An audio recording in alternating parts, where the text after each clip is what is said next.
doer. And one of the things that means is when I think about faith, I think about action. I think about jumping, or at least jumping in. Let's do something. Let's try something. And that's how I view faith. But that's not always what faith looks like.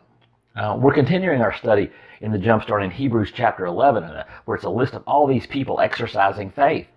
And in verse 22, we come to a guy named Joseph. And Joseph was instrumental in helping God save his people by bringing them to Egypt.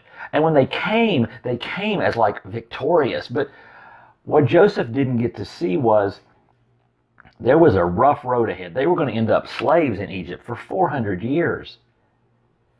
But Joseph knew something. He knew that God's plan for them was not for them to be in Egypt, but to be in the promised land, being God's people.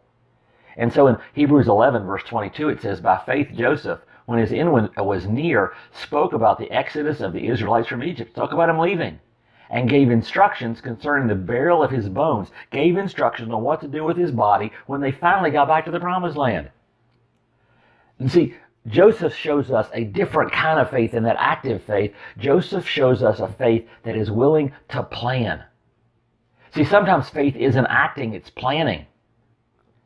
And depending on the season you are in life, sometimes faith is about action, but yes, sometimes faith is about planning. Sometimes faith is about preparing.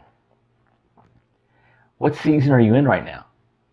Is there something you see in the future that you think God might want to do in your life?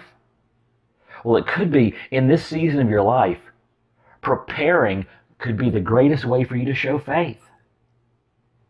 Because God wants to do something in you or through you, and it's not here right now. But He needs you to start getting ready for it now. He needs you to start preparing now, planning now, because that's the best way for you to show faith now. And that's today's Jumpstart. Hey, here's something you can do if you're like a certain Jumpstart. You can make a comment. And if you comment, you can ask a question or start a conversation or just let other people know what you're learning from the Jumpstart.